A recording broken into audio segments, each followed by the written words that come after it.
The Newcastle Permanent is the Hunter region's largest building society. It hasn't responded to the latest pressure on rates, but it's only a matter of time. Management says the past good financial year will delay the rise, but it will eventually come. The increase in interest rates have been spoken of as being as high as 1.5%. I wouldn't expect that ours would be that high. Certainly, I'd also say that we're conscious of the problems faced by the average homeowner in the community. We would be seeking to, if we decide to put interest rates up, increase the interest rate but not increase the amount of the instalment, say before the end of this financial year. Meanwhile, at the Greater Newcastle Building Society, the decision to increase rates to 15.5% has already been made.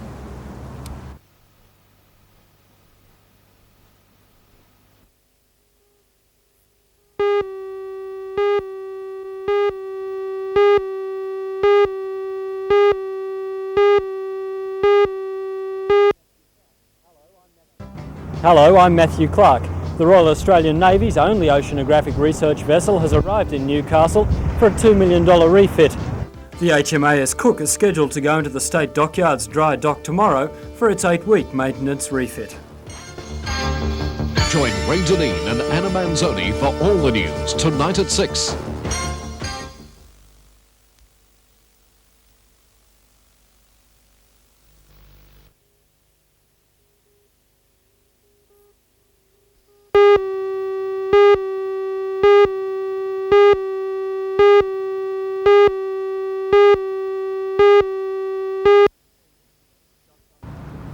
Just under 4 weeks ago, the 2,000-tonne HMAS Cook was carrying public figures like the Duke of Edinburgh and Prime Minister Hawke around Sydney Harbour in the Navy Spectacular. Today she was waiting in Newcastle Harbour for an 8-week, $2 million maintenance refit. The vessel is scheduled to go into the State Dockyards dry dock tomorrow, where her underside will receive regular maintenance work. She was commissioned in Melbourne in 1980 and is one of a kind, the only vessel like it built and designed in Australia. Much of its recent work has been in the Tasman Sea between Australia and New Zealand, plotting oceanographic information related to submarine warfare.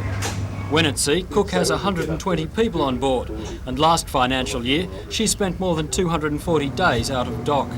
HMAS Cook will leave Newcastle on December the 19th. No, instead of having to reverse the engine, I just reverse the blades. So the only vessel like it built and designed.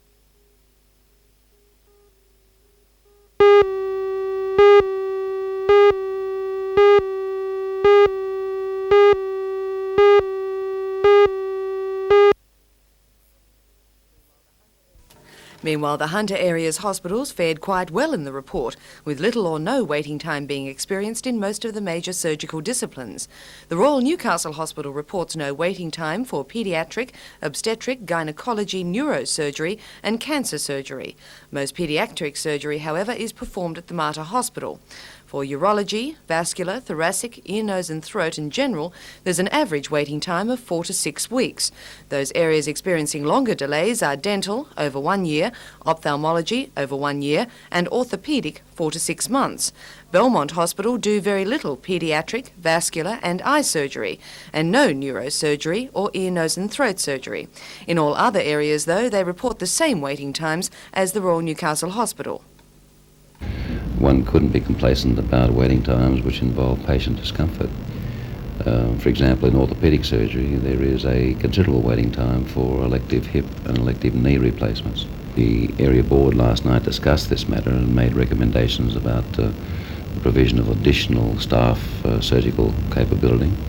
And as you know, the new operating theatres at Royal Newcastle contain operating theatres specifically designed to cater for orthopaedic surgery.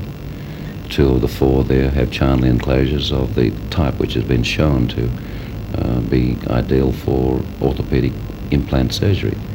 Now, when those theatres come online in March, the obstetric service, having been moved to the other 3 obstetric units of the area, will allow the conversion of beds or wards for the purposes of elective surgery.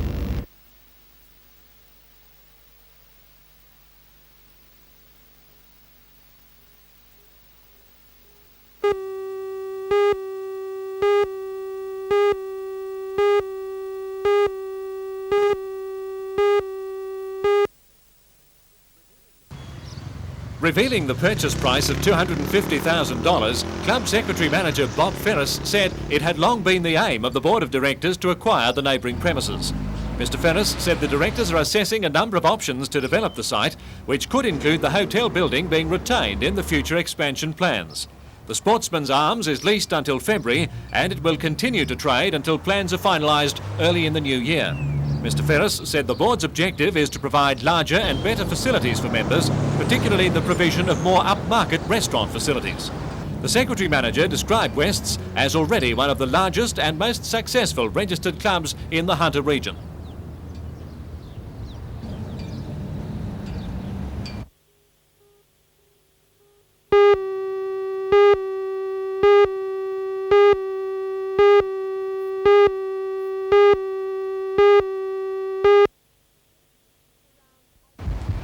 Around 8:30 this morning, the man forced his way into the building society through this back door. Wielding a small black handgun, he menaced the manager and a teller, forcing the manager to open the safe. He then tied the two women with a length of nylon rope before escaping with a 5-figure sum of money.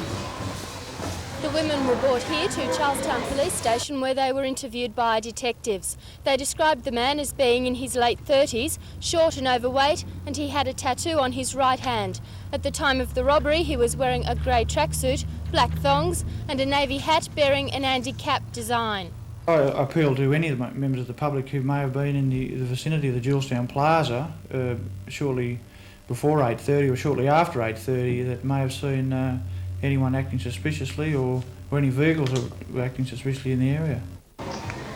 Despite the robbery, the Julesstown branch of the Newcastle Permanent opened on time and traded as usual throughout the morning.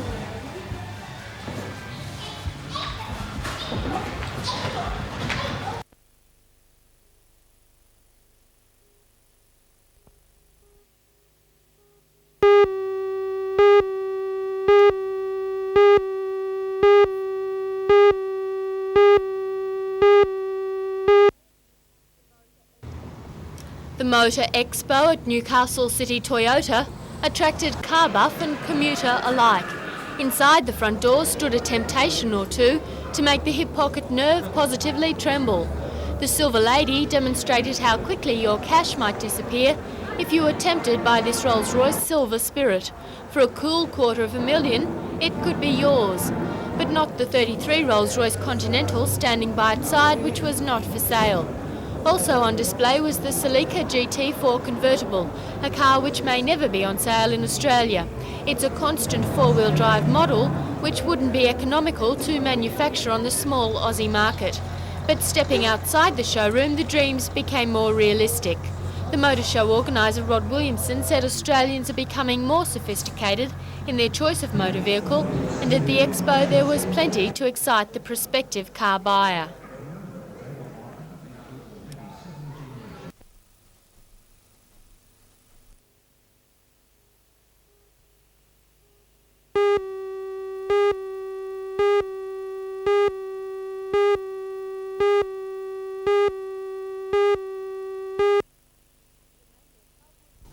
The Germania Club was right on target when they decided to change the annual October festival to early November. The perfect summer weather attracted a record crowd who consumed countless thousands of bottles of beer and ate their way through literally mountains of sausages, potato cakes and shashlik. On Saturday, local dignitaries helped in the opening ceremonies, and during the weekend, German dance groups showed the rest of us the right way to have a slap-up good time. Police in attendance throughout the festival reported only minor scuffles and drunkenness, and the Germania Club itself proclaimed the festival an outstanding success.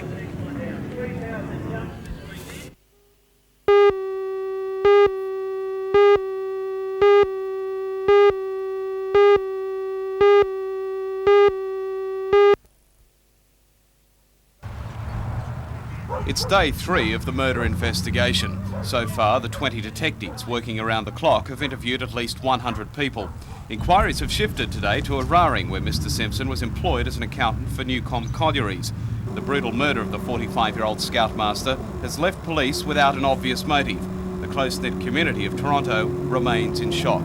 Police have renewed their call for anyone with information on the whereabouts of Mr Simpson in the hours leading up to his death to contact the Toronto Police Station.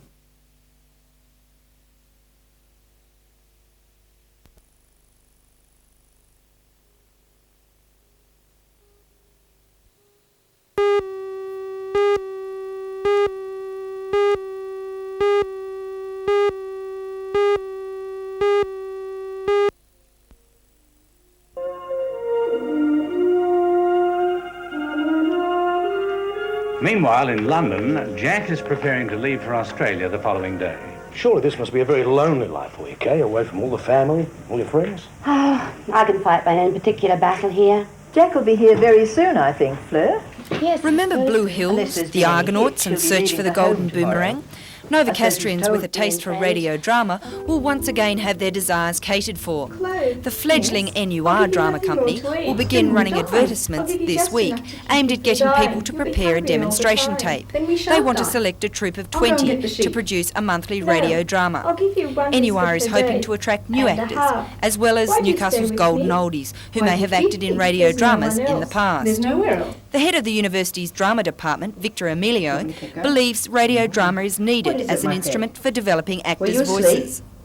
We see one of the problems over the last 20 years has been that increasingly actors, it seems to me, may be very expressive physically, but vocally there's very little opportunity to develop their expressiveness, and we're hoping that by reviving an interest in radio that we'll give them a bit of a training ground. Although most people are now used to watching their favourite television shows, he is confident that there are people who want to tune in to drama of the airwaves. Not just yet.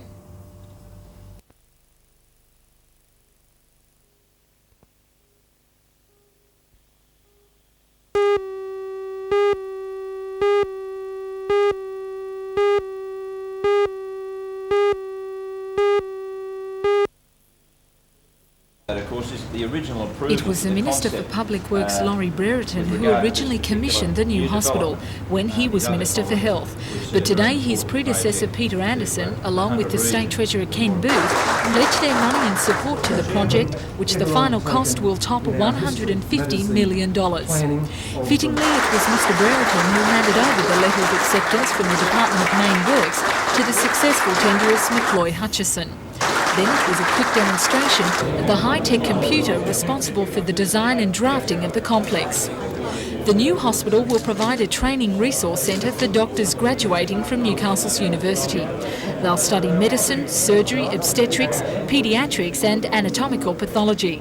The hospital will also provide nearly 500 beds and, according to Mr Anderson, upgraded services which are now lacking in the region. Well, first and foremost, it's going to be a wonderful facility for the Hunter region, but I think it's going to be even more important for what it can do beyond that as well. There are many people who are required to travel to Sydney for specialised services at the present time who hopefully won't have to do that once this particular facility is completed. I'm not talking about just the Hunter, but from the North Coast and from the North West. Aboard a D9 bulldozer, the first sod was turned in true ministerial fashion. The Minister for Public Works said when the hospital is completed late 1990, the project will represent the biggest single contract ever given by his department. It's also the biggest to come to Newcastle, and Mr Brereton says he hopes it's not the last. Well, it's certainly a great boost for Newcastle, and I'll be even happier still when Newcastle has won the federal government's submarine construction contract.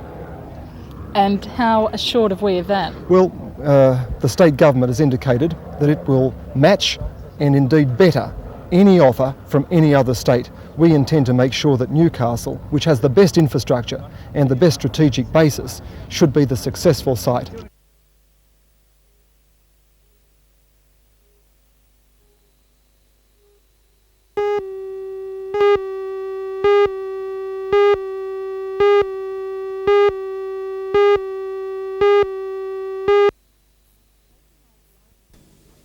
Take an old library building, a council of young aldermen who see a need in the community, and some supportive service clubs. And what do you have? The makings of a drop-in centre for young people to get together. The Lake Macquarie City Council has donated the premises in Smart Street to the project, which is planned to be open 24 hours under volunteer supervision, free of charge to those aged between 13 and 25. According to the Deputy Mayor of the Youth Council, Doug Robertson, a steering committee will be formed to organise activities and entertainment. But then it's up to others to make it a success. Well, we can't make the project a success. The young people of Lake Macquarie will have to make the place a success. So are you asking for their support? Exactly, yeah, we certainly are. The drop-in centre is in bad need of renovations, and we're hoping that the youth will be actively involved in this, that they help renovate the place, and then that would, we hope, lead to them having a firm commitment to the building. The Lake Macquarie City Council plans to redevelop the site in the future, but that doesn't deter the management committee if the drop-in centre becomes a popular venue. Well, we're hoping to cajole council that the place really is a success, which of course we're sure it will be.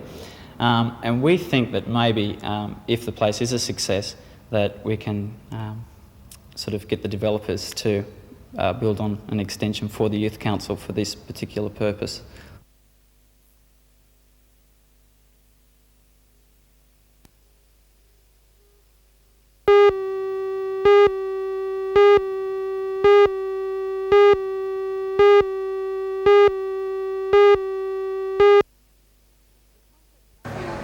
The complex owners say they are required to provide facilities such as showers, toilets and adequate parking before they can operate their fitness centres.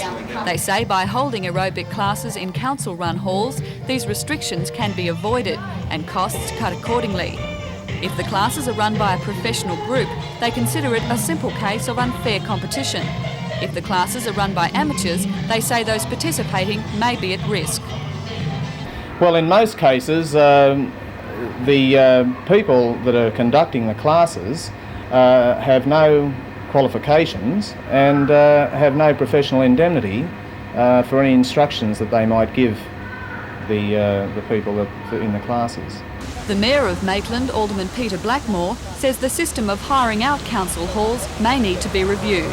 I think they have a valid point on a number of aspects, and namely one which is of great concern to me and of course to council inevitably will be the public liability insurance, because I understand that once you start to operate in the function of aerobics, that aerobics brings a higher rate on an insurance premium, and possibly without investigating it at this stage, I don't know the rate that council is on with its halls and for what use. Is the present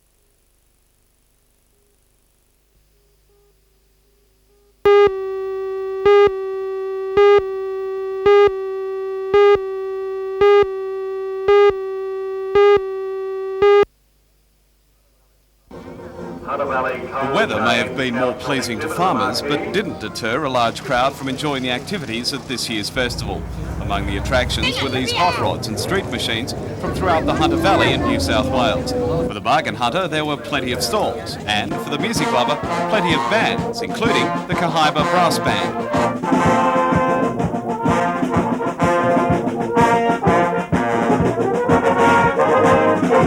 Also on show, precision obedience from the Hillsborough All Breeds obedience team and some quick cutting in the chainsaw races. Proceeds from this year's festival are going to the Greta Children's Centre.